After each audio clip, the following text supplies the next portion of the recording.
Hola, hola. Yo soy Ami. Yo soy Gonzalo. Y esto es Un mate mexicanizado. Familia hermosa, sean bienvenidos a un video más. Y muchísimas gracias a ti, personita linda, por acompañarnos y estar formando parte de esta pequeña gran familia. Como al igual, no olviden que para nosotros es más que una linda tradición nuestros videos poderles saludar. Así que si ustedes gustarían un saludo para un próximo video, no olviden comentar en la partecita de aquí abajo un corazoncito de cualquier color o hacérnoslo saber a través de un comentario. Como también no olviden de que en nuestra cajita de descripción dejamos todas nuestras redes sociales y también podrán encontrar el link del canal del video de la reacción del día de hoy. Así que sin más preámbulos, el día de hoy vamos a reaccionar a un video titulado A la medicina mexicana que sorprendió a los españoles. wow, la verdad que vamos a ver. Los avances de la medicina mexica que sorprendieron a los españoles. Bienvenidos a Nopal y Nopal Sister a este nuevo video de Nopal Time Stops. Mi nombre es Marvin Lara y hoy te hablaremos de cómo trataban los mexicas a sus enfermos y los sorprendentes adelantos en la medicina que había en nuestro país antes de la llegada de los españoles. ¿Sabías que la mayoría de los códices que revelaban los secretos de la medicina prehispánica fueron destruidos por los españoles por considerarse brujería? No. Pero antes de hablarte de estos sorprendentes adelantos de la medicina y los centros especializados para el cuidado de los enfermos, así que no olvides darle like y compartir nuestros videos.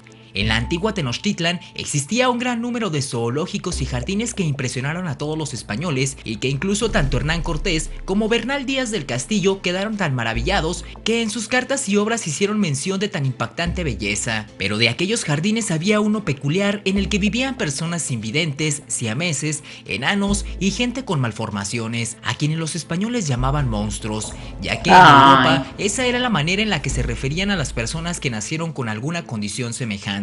Pero sin más por agregar, agarra una buena botana que aquí comenzamos nuestro conteo. ¿Listos? Comenzamos. Qué rico.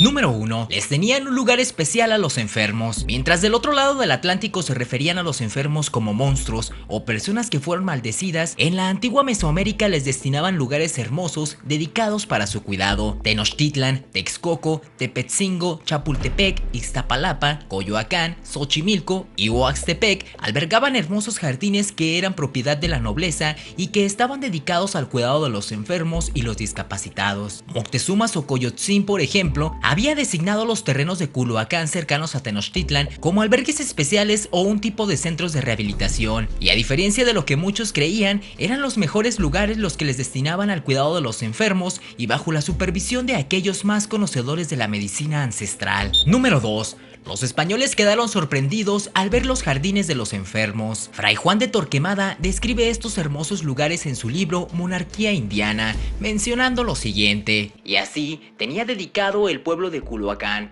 para que en él se recogiesen todos los hombres viejos e impedidos que se habían ocupado en guerras o en su servicio, o que otras legítimas causas moviesen a ello, y tenían dado orden que allí los sirviesen y regalasen como a gente estimada y digna de todo servicio. Por su parte, Hernán Cortés confirma este hecho en una de sus cartas escribiendo lo siguiente: el emperador tenía una casa donde tenía un hermoso jardín con cientos de miradores, había 10 estanques de agua, donde tenía todos los linajes de aves de agua que en estas partes se hallan, que son muchos y diversos, todas domésticas.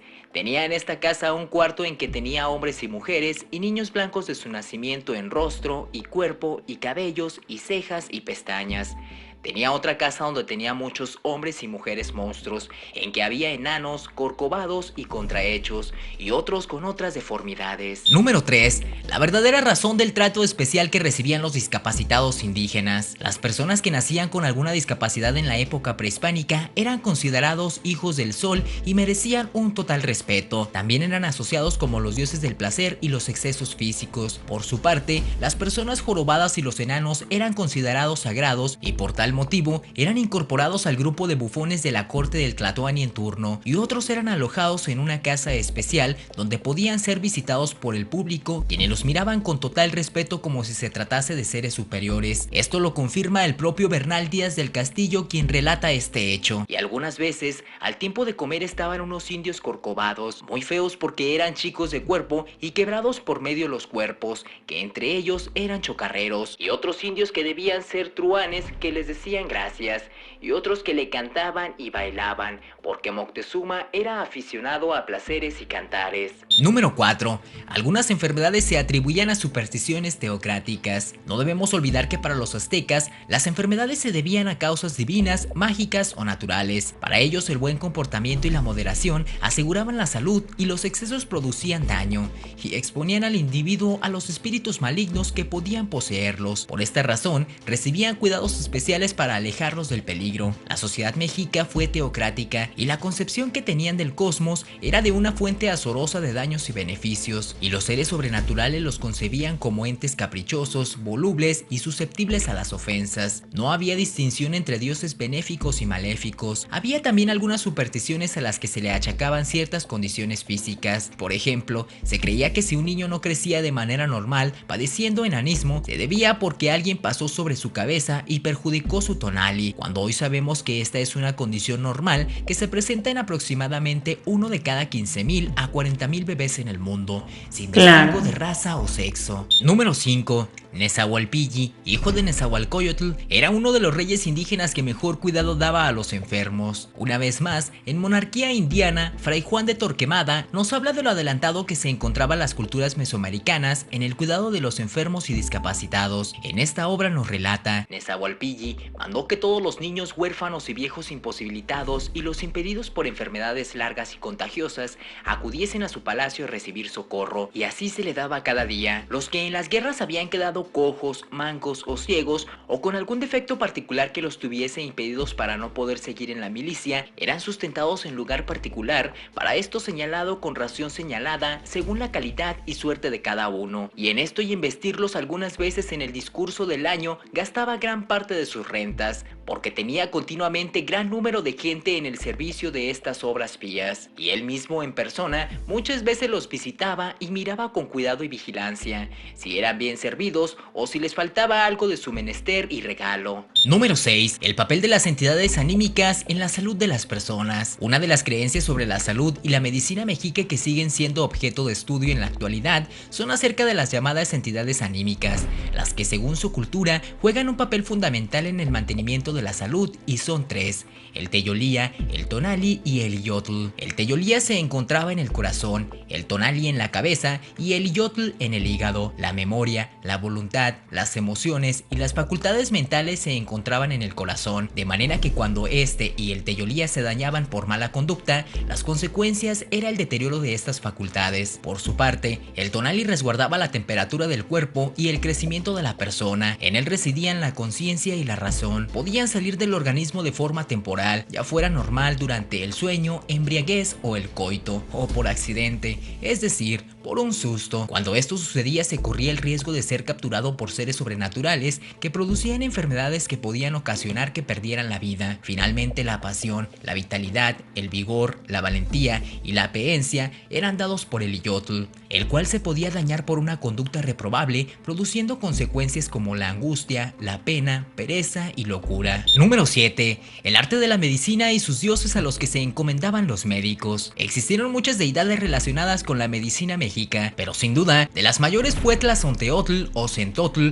de quien Fray Bernardino de Sahagún escribió: diosa de los medicamentos y las hierbas medicinales. La adoraban los médicos, los cirujanos, los sangradores, también las parteras. La medicina o Ticiotl no se aprendía en los templos como la guerra, la danza y el canto, sino que era considerada una artesanía hereditaria, de ahí que los padres desempeñaban el papel de maestro. Esto significa que mientras el padre médico viviera, el hijo debía conformarse con aprender y asumir el oficio solo hasta que el padre falleciera o antes, si el padre sufría alguna enfermedad que le imposibilitara llevarla a cabo. Número 8. Los increíbles avances que lograron en la práctica de cirugías. La cirugía alcanzó un alto grado de desarrollo en la cultura mexica, en gran parte adquiriendo los conocimientos que se tenían en los pueblos que se encontraban bajo su sometimiento. Los cirujanos hacían trepanaciones, que es una práctica médica que consiste en agujerear el cráneo con la finalidad de eliminar enfermedades consideradas de origen cerebral, como la epilepsia, migrañas y desórdenes mentales. También utilizaban punciones o introducción de un objeto cortante con la finalidad de sacar la pus a heridas infectadas. Como bisturí utilizaban obsidiana, huesos afilados, púas huecas y hasta sanguijuelas. Para suturar las cirugías que realizaban, lo hacían principalmente con cabellos muy limpios, haciendo puntos separados. También realizaban amputaciones a miembros o extremidades. Para las operaciones utilizaban como anestesia el jugo de una hierba que tenía efectos similares a la mandrágora, que bien pudo haber sido el Datura stramonium. Reducían luxaciones, curaban fracturas o sangraban profundamente los sitios infectados e inflamados. Número 9. El libro más importante de la medicina prehispánica que se conserva en la actualidad. Lamentablemente, muchos de los códices donde se encontraban siglos de avances en la medicina prehispánica fueron quemados y destruidos por los españoles por considerarlos libros de magia o brujería, por lo que es muy difícil encontrar vestigios de la época sobre la medicina que se practicaba. El más valioso testimonio de la medicina nahoa es el libro conocido actualmente como Códice de la Cruz Badiano, que fue escrito o dictado en lengua náhuatl por el anciano médico indígena llamado Martín de la Cruz y Juan Badiano, indio oriundo de Xochimilco, y quien lo escribió fue Fray Jacobo de Grado en 1552. Este lujoso libro, además de ser un regalo para los reyes de España, tenía como fin el mostrar a las autoridades europeas la capacidad de raciocinio que tenían indígenas mexicanos. Estuvo desaparecido por 350 años, pero fue encontrado en la Biblioteca del Vaticano en 1929. El Vaticano lo devolvió a México en 1990 y actualmente se encuentra en el Museo Nacional de Antropología de la Ciudad de México. Este libro no es solo una relación de las plantas que utilizaban, sino que constituye un recetario, ya que cita las enfermedades con sus remedios. Y como dato curioso, se ha demostrado que algunas de las plantas ahí nombradas tienen un valor farmacológico real. Número 10. La penicilina que utilizaban los mexicas para combatir las infecciones. Nos han enseñado que el descubrimiento de la penicilina ha sido uno de los grandes avances de la medicina moderna y que gracias a ella se ha logrado duplicar la esperanza de vida en las personas en 60 años. Pero te sorprenderá saber el gran avance que tuvieron los mexicas para combatir las infecciones antes de la llegada de los españoles y que increíblemente se ha demostrado la efectividad de su método. Y como todo, es algo que nunca nos lo enseñaron en la escuela. Lo curioso de esto es que utilizaban algo bastante común que todos los mexicanos tenemos en nuestras casas: las tortillas. Para las heridas infectadas usaban parches hechos de tortilla de maíz que ya tenían hongos. Estas las aplicaban en la parte enferma cuando se iniciaba la proliferación de hongos microscópicos en dichas tortillas, aprovechando las propiedades curativas de los hongos. Para que producieran hongos, las guardaban dentro de un trapo, y cuando se formaban manchas de hongos o una especie de lama propiciada a causa de la humedad, las utilizaban para aplicarlas sobre las infecciones superficiales que producían pus. Y actualmente sabemos que esos hongos de las tortillas de maíz son productores de antibióticos. Realmente un hecho que hay que saber decir y que realmente molesta mucho y muchos a los mexicanos, el hecho de que se hayan quemado tantos libros con tanta sabiduría ancestral como eran estos códices, que realmente se perdió muchísimos años de avance en medicina y bueno, y en muchísimos otros casos, en muchísimas otras ciencias y demás cosas de avance que tuvieron los mexicas. Claro, desgraciadamente incluso hoy en día, créanme que se han descubierto muchas curas de muchas enfermedades de las que menos ustedes se pueden imaginar como enfermedades graves, pero desgraciadamente o hacen desaparecer a esas personas o se hace, por así se lo prohíben, que vendan la solución a la cura de... Yo, por ejemplo, bueno, yo hace mucho tuve un accidente en donde tuve fracturas y por ahí yo no me imaginaba, tenía el pie súper hinchado ya después de todo lo que me pasó, con coágulos, horrible.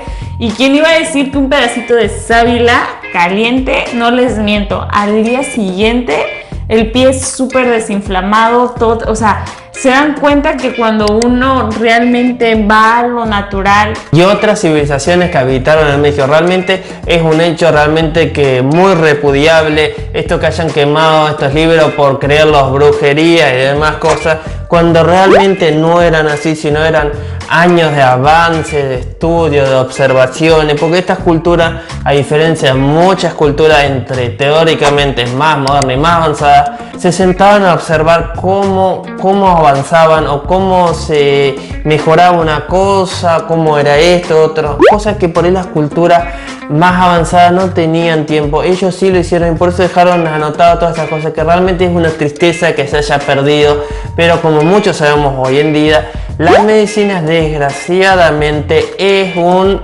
lucro, desgraciadamente es un beneficio pagado cuando no era así en la época antigua en su mayoría, y desgraciadamente se perdió eso que realmente viene de la naturaleza, que nos ayudaría mucho más que muchas medicinas, ¿o no?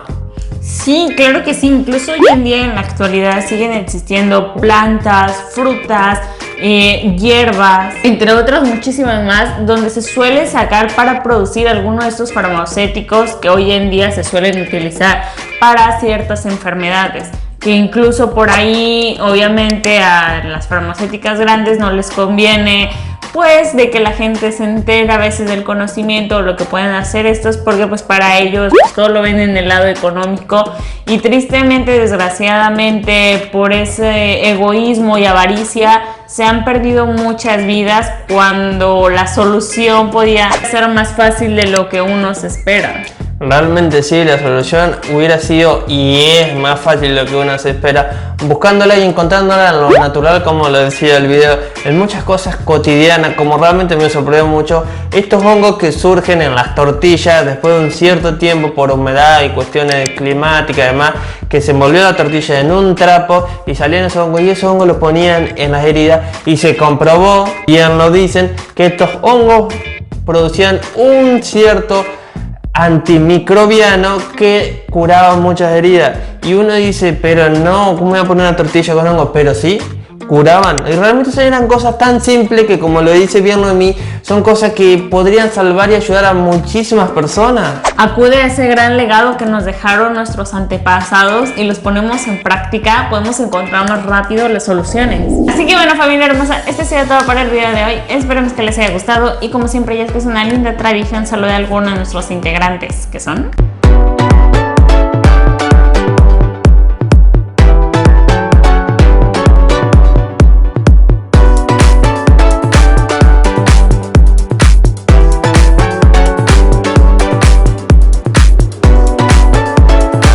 Así que les mandamos un fuerte y gran apoyo. Saben que los queremos y apreciamos muchísimo.